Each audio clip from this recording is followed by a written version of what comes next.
Hej, witajcie. W dzisiejszym odcinku pokażę Wam, jak zrobić bardzo ciekawe oświetlenie używając Arduino Nano.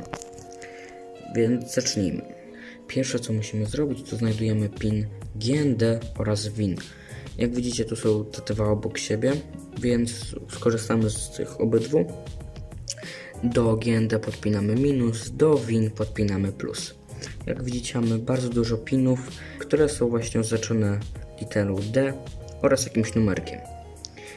Wszystkie piny właśnie, które mają takie oznaczenie, to są piny po prostu data, czyli mają bardzo wiele zastosowań. Akurat w naszym przypadku będą właśnie nam służyły, żeby nadać po prostu sygnał do taśmy LEDowej RGB. Ja na przykład użyję pinu 5, ale to jest w sumie obojętne, czyli do pinu na przykład, tak jak ja sobie wybrałem 5, lutujemy właśnie kabelek na sygnał. Oraz do pinu GND oraz WIN, tam z drugiej strony, lutujemy sobie plus oraz minus. No i jak widzicie, na naszej taśmie LEDowej mamy takie trzy oznaczenia, czyli mamy minus, potem mamy wejście na sygnał i po prawej mamy plus.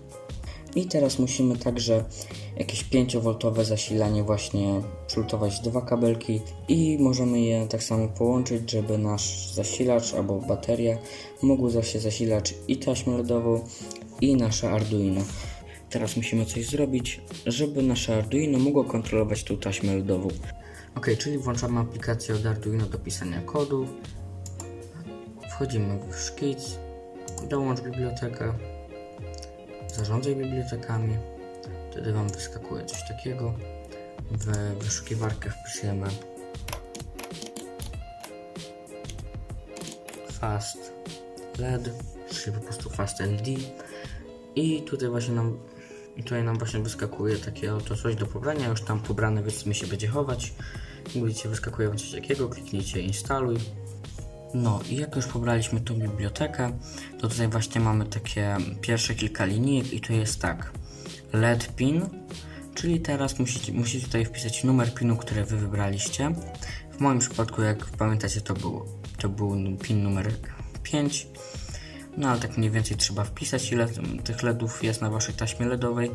No i oczywiście jasność 64 to jest takie całkiem jasne i nie wiem, czy jest sens dawać, po prostu podkręcać to bardziej i reszty nie musicie zmieniać.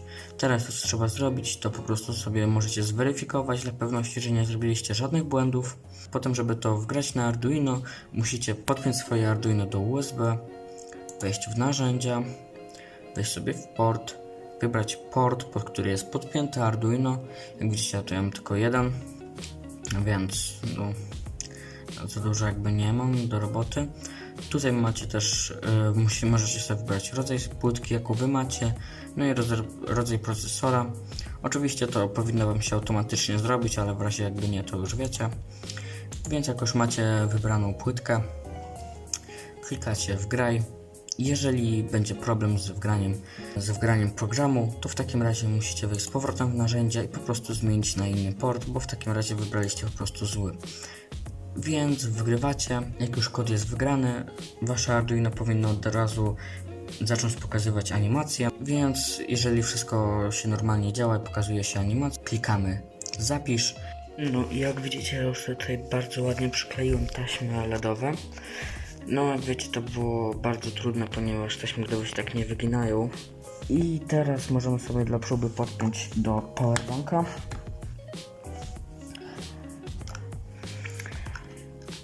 I jak podepniemy, animacja powinna po chwili zacząć. No jak dla mnie to wygląda super. No jak widzicie tutaj w moim przypadku właśnie do pinu D5 jest podpięty zielony kabelek ze sygnałem oraz do pinu GND oraz WIN jest podpięty plus oraz minus. Tutaj mamy kabelek właśnie z zasilacza, który idzie właśnie na plus minus do Arduino i na plus minus do taśmy LEDowej. Zielony kabelek jest podłączony ze środkowym pinem z taśmy LEDowej, czyli przekazuje informacje. No jak widzicie, macie tutaj zestaw różnych animacji, które sobie tak po prostu będą lecieć w ogóle. Jak ktoś by chciał, to zawsze może sobie odpiąć Arduino, podpiąć i po prostu wgrać inny kod. No jak dla mnie wygląda to całkiem spoko. Tak jak widzicie, ja sobie to tutaj przykleiłem na lustro. Wy równie dobrze możecie sobie tu przykleić, nie wiem, pod biurko, nad łóżko do komputera, gdzie chcecie. Więc mam nadzieję, że Wam się podobało i do zobaczenia w następnym odcinku.